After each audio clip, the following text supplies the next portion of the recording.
महाराष्ट्रात निर्माण झाली होती. तब्बल 350 वर्ष हा महाराष्ट्र अंधारात होता. हा गुलामगिरीचा अंधार दूर करण्यासाठी एका तेजस्वी युगपुरुषाने या भूमीत जन्म घेतला.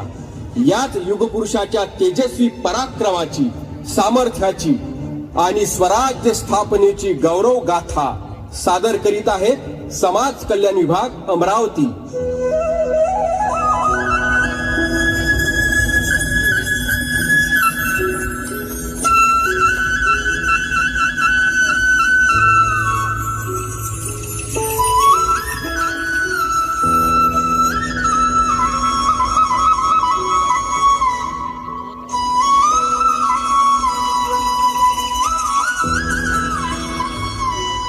आपला महाराष्ट्र असाच सुखाने नांदत असताना अचानक काल यौवनाची वक्रदृष्टी या महाराष्ट्रावर पडली. अख्खा महाराष्ट्र परकीयांच्या टाचेखाली भरडला जात होता. अपहरण, अपमान, जुलूम, जबरदस्ती, अन्याय, अत्याचार, मंदिरांची तोडफोड, धनधान्यांची लुटालूट थांबत नव्हती. जेव्हा आपल्याच घरात गोठ्यातली गाय आणि घरातील माय असुरक्षित होते, तेव्हा घरातीलच अंधकार मनात घर करून बसतो. अशा वेळी साधू संत, लहान थोर, लेकीबाडी अवघा महाराष्ट्रच देवाला गाऱ्हाणं घालतो. अरे जेजुरीच्या खंडोबा, पंढरपूरच्या विठ्ठला, तुळजापूरच्या भवानी आई, अमरावतीच्या अंबाबाई, दार उघड आई, दार उघड, दार उघड आई, दार उघड.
शालिवाहन शके 1551.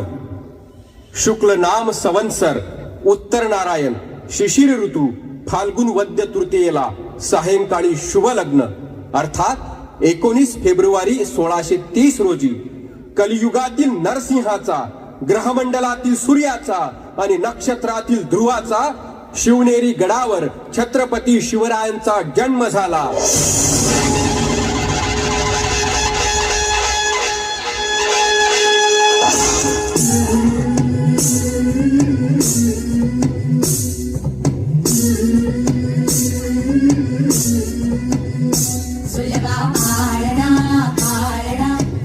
शिवाजीचा सुलभा पाळणा पाळणा बाळ शिवाजीचा चंद्र कसा इंद्र सोबतो पुत्रजी जाऊचा चंद्र कसा इंद्र सोबतो पुत्रजी जाऊचा सुलभा पाळणा पाळणा बाळ शिवाजीचा सुलभा पाळणा पाळणा बाळ शिवाजीचा जो जो रे बाळा जो जो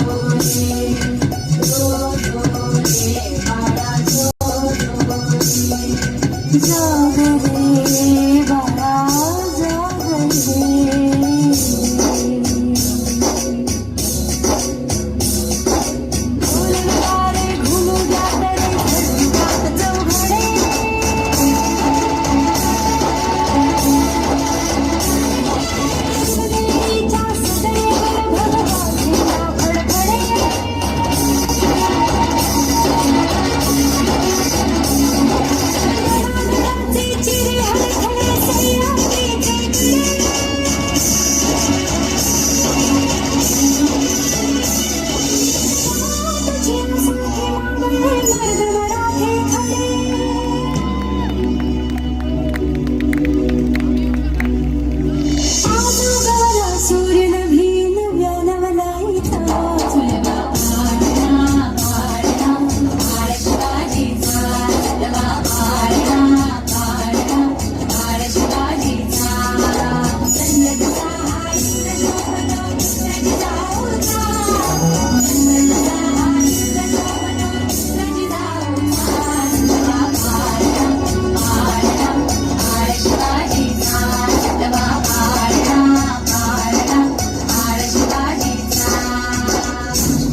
बालवयापासूनच शिवबांना जिजाऊ माँसाहेबांनी रामायण, महाभारत आणि संत चरित्र सांगायला सुरुवात केली. यामधून धर्म अधर्म, सत्य असत्य, न्याय अन्याय यातील फरक शिवबांना समजू लागला.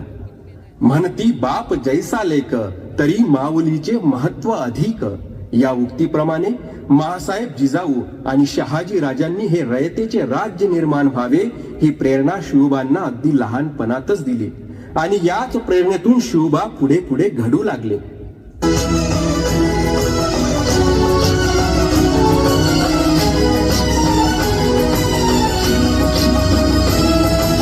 तूच अर्जुन तूच केशव तू तुझा हो सारथी. तूच अर्जुन तूच केशव तू तुझा हो सारथी. करुणी वार गनिमावर दे भूमीस आहुती. करुणी वार गनिमावर दे भूमीस आहुती. तूच अर्जुन तूच केशव तू तुझा हो सारथी. करुणी वार गनिमावर दे भूमीस आहुती. एकटे नेतृत्व हे कधीच साम्राज्य उभे करू शकत नाही. त्यासाठी तशी कर्तबगार माणसे, निष्ठावंत मावळे घडवावे लागतात. छत्रपती शिवरायांनी असे सवंगडी आपल्या बालवयापासूनच शोधायला सुरुवात केली. तानाजी मालुसरे, येसाजी कंक, सूर्याजी मालुसरे अशा असंख्य सवंगड्या समवेत छत्रपती शिवरायांनी शपथ घेतली हिंदवी स्वराज्य स्थापनेची. ओम नमः शिवाय.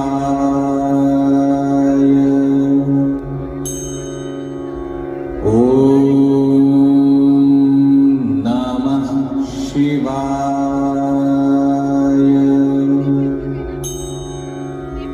ओम नमः शिवाय. आम्ही सर्व मराठी शपथ घेतो की यवनांची पिढा नष्ट करण्यासाठी हिंदवी स्वराज्य स्थापन करीत आहोत.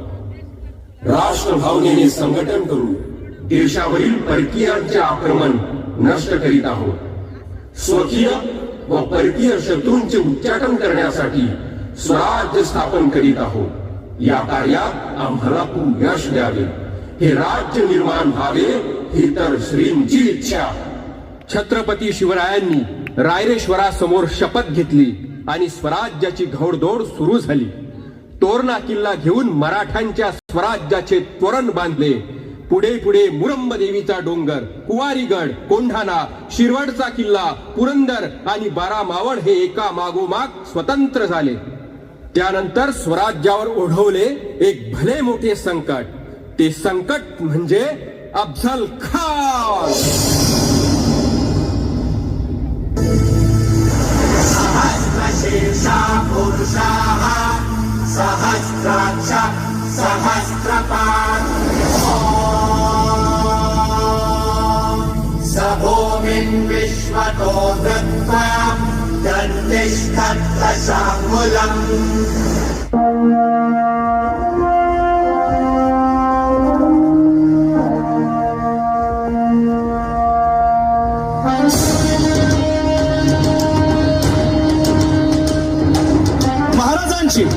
शिवाजी महाराजांची कीर्ती बेफाम होती.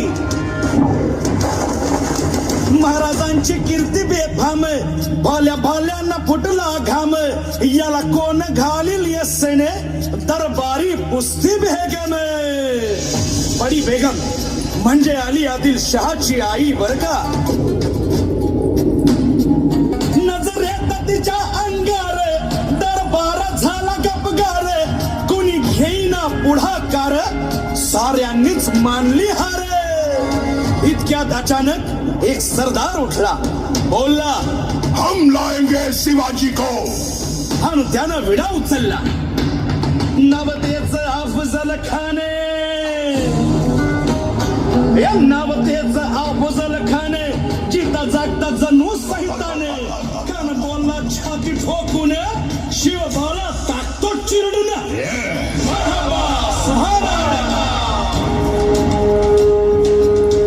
कौतिक झाल्या दरबारात. खान निघाला मोठ्या गुरमीत.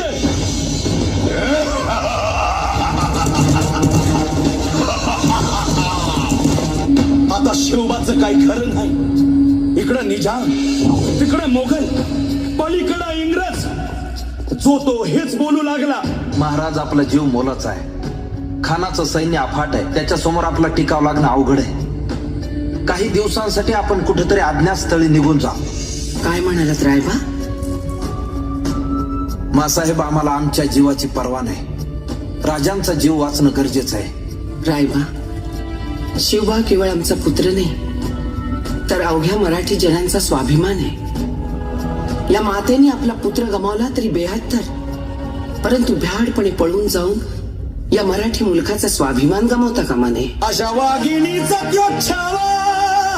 बाळासाहेब आपला पुत्र आणि मराठी मुलकाचा स्वाभिमान विजयी टिळा लावूनच परत देईल. अशा वाघिणीचा त्यो छावा, तथास्तु. गनिमान कसा ठेचावा, डोक्यात नेहमी कावा, भेटीचा धाडला सांगावा. खानाच्या भेटीसाठी महाराजानं एक शानदार शामियाना उभारला होता. आणि अशा या शामियान्यात खान डौलत डुले तेरा, खान डौलत डुले तेरा, सय्यद बनला त्याच्या संगतीला, सय्यद बनला त्याच्या संगतीला, शिवबाच्या संगती महाला. राजाला पाहून खान म्हणतो कसा, आओ आओ शिवाजी, आओ हमारे गले लग जाओ, आओ.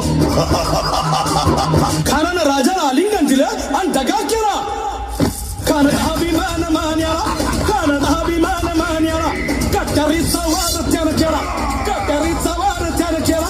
खर खर आवाज झाला, खर खर आवाज झाला, चिलखत होतय अंगाला, चिलखत होतय अंगाला. खानाचा वार फुका गेला. खान यडपडला. इतक्यात महाराजानं पोटामंदी पिचवा ठेकणारा, पोटामंदी पिचवा ठेकणारा, वाघनखाचा मारा केला, वाघनखाचा मारा केला. तरा तरा फाडलं पोटाला, तडा गेला खानाचा कोट. भाई रे भाई रे आला जी जी, भाई रे आला जी जी जी. अफजल खानाच्या वधानंतर महाराजांनी तर स्वराज्यवाढीची मोहीमच हाती घेतली. पाहता पाहता पन्हाळापर्यंतचा प्रदेश जिंकून घेतला. कोकणही ताब्यात घेतले. सर्वत्र फक्त विजयच विजय दिसू लागला. हिंदवी स्वराज्य वाढू लागले. त्यासाठी बाजीप्रभू देशपांडे, शिवा काशी यासोबतच असंख्य मावळ्यांनी पराक्रमाची पराकाष्ठा केली. डोळ्यासमोर मृत्यू दिसत असतानाही शिवा काशीत आपल्या जीवाची पर्वा न करता प्रति शिवाजी बनून सिद्धी जोहरच्या शामियानात जाऊन आपले धैर्य दाखवतात. काय म्हणावे या धैर्याला. पावनखिंडीत 3000 गनिमांची झुंज देण्याकरिता बाजीप्रभू देशपांडे अवघ्या 300 मावळ्यांना सोबत घेऊन घोडखिंड अडवून ठेवतात आणि महाराजांना पुढे जाण्यास सांगून आपले शौर्य पणाला लावतात. काय म्हणावे या शौर्याला. राजे लाख मेले तरी चालतील, पण लाखाचा पोशिंदा हा जगलाच पाहिजे. जा राजे जा, मी आहे या खिंडीतच गनिम रोखून ठेवायला. पुरंदराच्या तहावेळी मुरारबाजींना तू माझ्या सैन्यात ये असे अलमगीर बादशाहकडून मनसब देतो. असे आमिष दाखवणाऱ्या त्या दिलेर खानासमोर मुरारबाजी स्वराज्याच्या पाही वाहिलेली निष्ठा जपतात. काय म्हणावे या स्वामी निष्ठेला. पुढे महाराजांना आग्रा येथे जावे लागले. तेथील औरंगजेबाच्या मगरमिठीतून निष्ठून आल्यावर तहात दिलेल्या किल्ल्यांपैकी जेव्हा कोणाला घेण्याची वेळ आली तेव्हा स्वतःच्या मुलाचे लग्न बाजूला ठेवून सुभेदार तानाजी मालुसरे पुढे येतात आणि म्हणतात, महाराज ही मोहीम मॅच फत्ते करणार. आधी लगीन कोंढाण्याचे, मग माझ्या रायबाचे. काय म्हणावे या त्यागाला. अशा या स्वराज्याच्या अग्निकुंडात असंख्य शूरवीरांनी आपल्या शौर्याची, निष्ठेची, त्यागाची समिधा धारण करून आहुती समर्पित केली. या शूरवीरांच्या पराकाष्ठेतूनच या स्वराज्याचा एक एक दगड बसविला आणि घडविला सुद्धा. आता वेळ आली होती त्या बांधलेल्या, घडवलेल्या भक्कम गडावर विजयश्री धारण केलेला भगवा ध्वज फडकविण्याची, म्हणजे छत्रपती शिवाजी महाराजांच्या राज्याभिषेकाची.